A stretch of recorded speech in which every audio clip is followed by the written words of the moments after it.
โอเคมาถึงคำถามแรกที่อยากจะสอบถามคุณแอนนะครับว่าตลาดรถจะช่วยบริการความสะดวกให้กับลูกค้ามากกว่าเว็บไซต์คู่แข่งอื่นยังไงบ้างโอเคคำถามนี้นะคะคืออย่างเว็บไซต์อื่นเนี่ยมีคนมาลงประกาศขายรถมีมาลงขายแล้วพอมีคนดูสนใจปุ๊บเขาก็ไปตกลงกับคนขายแล้วก็ไปช่วยเหลือตัวเองในเรื่องของการหาไฟแนนซ์ไปจ่ายเงินสดเป็นคนส่งหรือว่าเองก็แล้วแต่ถ้าเป็นตลาดรถแค่คุณดูรถในตลาดรถเนี่ยดูเสร็จปุ๊บที่ต้องการจะคอนซัลท์ให้คุณโทรเข้ามาที่ออฟฟิศของเราจะให้บริการตั้งแต่ดูรถคันนี้ซื้อขายเท่าไหร่ราคาที่เราจัดไฟแนนซ์ได้ด้วยถ้าเป็นเรื่องของการเงินเราทำการโอนให้ด้วยเป็นเรื่องของช่วยทางด้านของขนส่งเราสำรองเงินให้ถ้าคุณมีไม่พอครับพูดง่ายๆคือว่าตลาดรถเนี่ยไม่ใช่เป็นเว็บไซต์อย่างเดียวแต่ต้องการจะให้ลูกค้าเนี่ยถ้ามีปัญหาก็โทรศัพท์เข้ามาได้ถูกต้องครับทีนี้บริการที่จะให้โทรเข้ามาในทีมงานของคุณแอนเนี่ยมีให้ปรึกษาเรื่องอะไรบ้างปรึกษานะคะหนึ่งคือซื้อรถคันนี้ถ้าไม่มีเงินเราช่วยได้ไหมได้สองจะจัดไฟแนนซ์จัดผ่านหรือเปล่านะคะใช่สองสามเราสำรองเงินให้คนขายเนี่ยจะสบายใจได้ทั้งหมดทุกอย่างโดยปกตินะคะคุณไรถ้าเกิดว่าเราไปจัดไฟแนนซ์เองไปหาธนาคารเองธนาคารจะยังไม่จ่ายเงินทันทีทันใดที่คุณเซ็นโอนกรรมสิทธิ์แต่ตลาดรถเนี่ยช่วยสำรองเงินให้กับคนขายก่อนเพราะฉะนั้นก็คือครบวงจรที่จะซื้อจะขายจะจบได้เลยโดยตลาดรถก็ถ้าคิดไม่ออกก็โทรมาก่อนโทรมาก่อนการบริการเนี่ยถ้าอยากจะโทรมาสอบถามต่างๆเนี่ยในช่วงเวลาทำการปกติเสาร์อาทิตย์นี่ได้ไหมหรือว่าได้ทั้ง24ชั่วโมงได้24ชั่วโมงเลยค่ะเรามีสายฮอตไลน์เปิดให้บริการกับทุกท่านอยู่ครับทีนี้พูดถึงการที่จะขายรถได้เนี่ยนะครับทำยังไงให้ซื้อขายรถได้อย่างรวดเร็วเพราะว่าปกติบางคนต้องการใช้เงินด่วนนะครับก็มีรถเป็นสินทรัพย์ทำยังไงจะให้ขายได้เร็วซื้อขายได้เร็วครับก็คือลงประกาศกับตลาดรถนะคะคนเข้ามาดูเนี่ยเยอะมากในแต่ละวันเนี่ยเป็น 50,000 คนนะคะโอกาสที่เขาจะดูรถของคุณเนี่ยมีมากกว่าที่คุณจะไปประกาศขายอื่นทั่วไปหรือไปประกาศขายตามข้างทางเห็นใช่ไหมคะที่มีป้ายติดไปขับไปอาจจะไม่มากเท่ากับเว็บไซต์ของเราด้วยโอกาสที่คนดูเยอะแล้วนะคะสองถ้าเกิดพอคุณขายได้แล้วเนี่ยถ้าเกิดมีคนสนใจเราบริการให้ด้วยคุณก็จะได้เงินอย่างรวดเร็วมากของเราแค่วันนี้ตกลงขายรถได้ตกลงกันเรียบร้อยพรุ่งนี้คุณรับเงินได้เลยครับทีนี้ก็คือว่ารถ1 คันสมมุติHonda สักรุ่นหนึ่งนะครับในเว็บไซต์ของตลาดรถจะมีราคากลางของแต่ละรุ่นก่อนออกขึ้นมาทีนี้คนที่จะเป็นผู้ที่จะไปขายเนี่ยควรจะตั้งราคาสูงกว่าแล้วว่าการตั้งราคาต่ำกว่าคุณแอนมีคำแนะนำอย่างไรกับการตั้งราคาครับผมการตั้งราคาขายนะคะเราดูว่าราคาส่วนใหญ่ในตลาดรถเนี่ยตั้งกันประมาณเท่าไหร่แล้วเราเจ้าของรถเนี่ยเรารู้อยู่ว่าสภาพรถของเราดีเลขใหม่ของเราไม่เยอะเราไม่ชนไม่เขียวแน่นอนราคาควรจะตั้งให้สูงกว่าราคากลางสักนิดหน่อยเผื่อต่อรองนะคะอย่าตั้งต่ำกว่าเลยเพราะว่าคือเราอยากขายได้เร็วจริงมันเหมือนกับเรายัดเยียดนะคะเวลาเราขายถูกมากรถเรามีปัญหาหรือเปล่าจะกลายเป็น question ซะมากกว่าย้ำก็คือว่าอย่าตั้งราคาต่ำกว่าราคากลางคุณแอนไม่แนะนำไม่อยากเลยไม่อยากเลยมันจะกลายเป็นเหมือนรถเรามีปัญหาจริงๆเราเป็นเจ้าของรถเนี่ยเราต้องอยากได้ราคามากกว่าที่อื่นแล้วถ้าอยากได้ราคาตั้งราคาต่ำแบบนั้นก็ไปขายทั่วๆไปดีกว่าไปเต้นเลยดีกว่าได้เงินเร็วด้วยแต่ราคาอาจจะดรอปลงไปสักนิดนึง1ปัจจัยเรื่องของราคานะครับ2รูปถ่ายมีผลไหม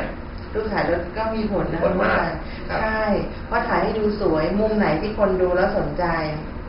แต่จะถือว่าเป็นเฟกมั้งที่คนถ่ายรูปมาสวยจริงๆไปดูรถจริงบอกเบิกอาจจะยับเยินไม่เป็นเช่นนั้นก็อยากให้เห็นมุมจริงๆของรถคนสงสัยอีกว่าถ้าสมมุติคนไม่เห็นรูปในตลาดรถเนี่ยควรจะไปดูด้วยตาตัวเองก่อนหรือเปล่าหรือว่ากินกลางอย่างเดียวดูดีกว่าต้องดูค่ะดูแล้วคือคุยกันพอสถานที่ที่จะไปดูรถเนี่ยดูตรงไหนไปดูรถให้เห็นของจริงคุยกันเลยลองขับลองอะไรกันเลยเพราะว่าเราจะซื้อรถไม่ใช่3 บาท 4 บาท ราคาเป็นแสนเราต้องใช้ไปตั้ง1 ปี 2 ปีเราไปดูให้แน่ใจคุยกับคนขายดูเล่มรถด้วยมีถูกต้องจริงนะเป็นเจ้าของรถจริงๆนะเราก็ค่อยตัดสินใจมัดจำแล้วก็ตลาดรถจัดการให้ครับผมทีนี้เราก็คงทราบแล้วปัจจัยเรื่องของการทำให้ขายรถยนต์ได้อย่างรวดเร็วแล้วในมุมมองของผู้ซื้อล่ะคุณแอนมุมมองของผู้ซื้อเนี่ยถ้าพูดถึงว่าการป้องกันมิจฉาชีพนะครับป้องกันมิจฉาชีพที่โพสต์ขายบางทีอาจจะแน่นอนว่าตลาดรถเนี่ยคือมีทั้งคนดีแล้วคนไม่ดีแต่ก็ป้องกันไว้ก่อนจะป้องกันพวกมิจฉาชีพได้ยังไงไม่เขาหลอกลวงอะไรก็วิธีแรกเลยก็คือถ้าเห็นรูปรถลงแล้วเนี่ยราคาถูกกว่าความเป็นจริงมากๆเนี่ยอย่าเพิ่งเชื่อใจเพราะว่าส่วนใหญ่แล้วเนี่ยที่เราเห็นกันมาเนี่ยนะคะรถเนี่ยพอมาลงขายราคาถูกมากๆคนมักจะชิงก็คือโอเคถ้าคุณมาก่อนคุณได้รถคันนี้เลยนะถูกผมเปิดประมูลเลยนะมี3 คนใครมาก่อนใครโอนมาจำให้ผมก่อนผมให้รถทุกคนก็โอนมาจำไปก่อนโอนมาจำไป 3,000 5,000เขาก็ปิดเบอร์โทรศัพท์หายไปคำแนะนำของตลาดรถก็คือดูรถก่อนไปดูรถให้แน่นอนเห็นเจ้าของรถจริงเห็นเล่มจริงทำสัญญาซื้อขายกันเรียบร้อยค่อยให้จ่ายเงินมัดจำอย่าจ่ายก่อนแค่นี้ค่ะเรื่องของวิชาชีพจะหมดไปครับแล้วการซื้อขายถ้าเจอแล้วรถจะมาช่วยเป็นตัวกลางยังไงบ้างตรงนี้เรื่องของการเงินค่ะคุณใจตกลงพอทำสัญญาซื้อขายกันเรียบร้อยปุ๊บเนี่ยนะคะโทรหาตลาดรถเลยตลาดรถจะแนะนำว่าคุณทำอะไรบ้าง1 2 3 4วันรุ่งขึ้นถ้าทำตามที่ตลาดรถแจ้งทั้งหมดทุกอย่างแล้วพร้อมเนี่ยวันรุ่งขึ้นคือคุณรับรถได้เลยผู้ซื้อผู้ขายรับเงินได้เลยทางถ้าจะป้องกันก็คือให้ตลาดรถเข้ามาช่วยตรงนี้ดีกว่าให้เราแนะนำคอนซัลท์ให้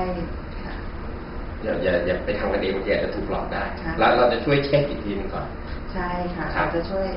ก็คือเราอาจจะเช็คไม่ได้โทษแต่ว่าได้บางส่วนก็คือเราก็จะคุยกับคนขายให้นะคะทีนี้มาถึงว่าปัจจัยอะไรที่ทำให้ตลาดรถเหนือกว่าคู่แข่งเว็บไซต์อื่นเรามีคุณสมบัติที่ดีกว่าอย่างไรบ้างนะครับเรื่องเด่นเลยของเราก็คือเรื่องของเร็วนะคะรวดเร็วก็คือวันนี้คุณตกลงซื้อขายรถพรุ่งนี้ตลาดรถจัดการให้คุณได้รับเงินได้รับรถได้เลยเรียกว่า overnight service ค่ะก็คือเร็วค่ะตัวเว็บไซต์ก็รู้กันอยู่แล้วถ้ามาโพสขายรถก็ต้องเร็วอยู่แล้วนะครับเอาล่ะทีนี้มาถึงเรื่องเงินทองกันบ้างครับคุณแอนในการคนเราเนี่ยเวลาอยากจะได้รถนี้ก็นะอยากจะได้เร็วๆเลยนะครับบางทีก็อาจจะติดขัดส่วนเรื่องเงินทองนะติดขัดเรื่องเงินเนี่ยช่วยอย่างไรบ้างในการซื้อนะครับประเด็นที่1ประเด็นที่2อยากจะขายหรือว่าติดไฟแนนซ์เก่าก็คือคนขายอยากจะเปลี่ยนรถละเอาประเด็นที่1ก่อนอยากจะซื้อรถแต่ติดขัดนะค่ะแต่ติดขัดเรื่องเงินก็คือทุกคนเนี่ยในการซื้อรถเนี่ยคงจะไม่ได้มีเงินสดซื้อรถทุกคนนะคะถ้ามีอยู่แค่ส่วนหนึ่งสมมติว่ารถเนี่ย500,000มีสักส่วนหนึ่ง100,000รถคันนี้จะกู้ได้สัก400,000ไหมตลาดรถช่วยคอนซัลท์ให้ว่ารถคันนี้จะกู้ได้เท่าไหร่เราช่วยสำรองเงินตรงนี้ให้กับผู้เช่าซื้อค่ะบูโรล่ะคิดติดเครดิตบูโรล่ะก็เราก็จะมีสถาบันบางสถาบันที่ไม่ตรวจเช็คตรงนี้ค่ะที่เขาจะรับค่ะมีบางส่วนที่ช่วยได้ใช่ค่ะครับทีนี้